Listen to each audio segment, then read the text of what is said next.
Ayan guys, panoorin nyo dito kung paano buuhin ang gitara dito sa bansang India. So ayan, ito yung unang proseso dito, yung cutting nung cover ng gitara. And then ito naman ngayon yung hulmaan kung saan bubuuhin dito yung hugis ng gitara. Okay? Yan yung ito yung hulmaan niya. Okay? Yung mga suporta naman niya dito, ito yung makikita niya yung nandoon sa loob ng gitara. Ayan. At yan na rin yung magmimistulang suporta niya.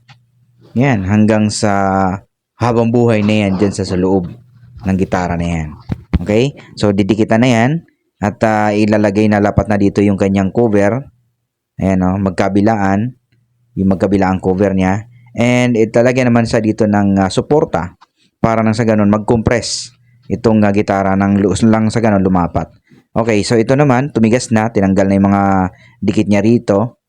Ayan o, yung mga lock niya rito, din itinanggal na. And yan na. Then, ito na yung process dito ngayon ay tatanggalin yung mga excess. At yung ginagawa naman dito ni Kuya, ito naman yung ilalagay doon sa may dugtungan ng gitara. Ayan, para hindi makita yung kanyang dugtungan dyan. Okay? So, ayan. Okay, yun. Ang dami mga gitara dito ng gawa. Mga yari na. And sa susunod nilang step dito, yung pagbubutas na ng bilog dito sa may gitara na to. Okay? So, ito naman yung handle. Ito yung ginagawa ni Kuya ngayon ay handle yan. Yan. Yan kung saan ilalapat na yung ano doon, yung mga string. Okay? So, ito yung ayun, puro ano talaga. Mano-mano nilang sinatsaga talaga nila yung pagbuo ng gitara, ng mga gitara nila. Okay?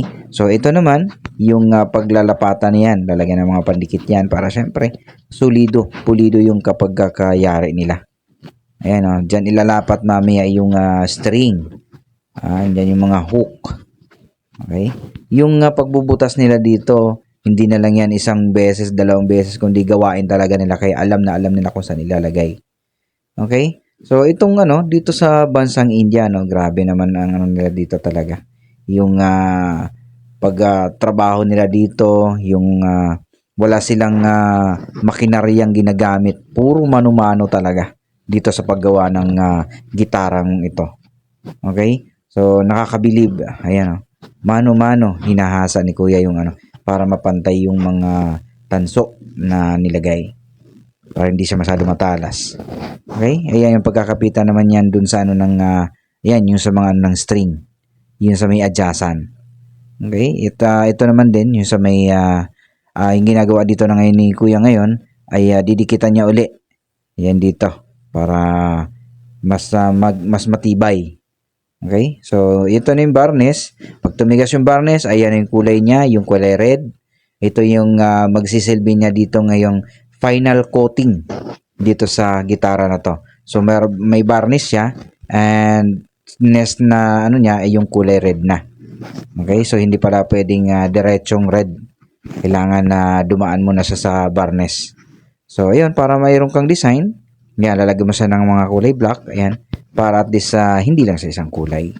Meron siyang ibang kulay din na lumabas. Okay? So, ayan na. So, itong next step dito ngayon ay pang susuksukan na nila dito ngayon yan yung ng string. At yung ginagawa naman dito ni Kuya ay lininisin niya. Ito yung puti na nilagay ng design kanina para mapantakip doon sa mga dugtungan. Binuhay lang ni Kuya yon, parang sa ganun lutang yung kulay niya. Yan. Ito na yung pagsusuksukan ngayon ng mga string. Okay? So ayan Yan, talagang sinatsaga talaga nila isa-isa. Mano-mano, ayan hinahasa pa rin ni Kuya. So ayan na. Ito na yung pagsusuksukan ng mga string. At ito na yung final. Ilalagay ng mga string yan at hihigpitan na lang nila yan para syempre para magtono at magkaroon ng tunog itong gitara na to. So, yun, di ba? Kung gustuhan nyo to, share nyo na lang.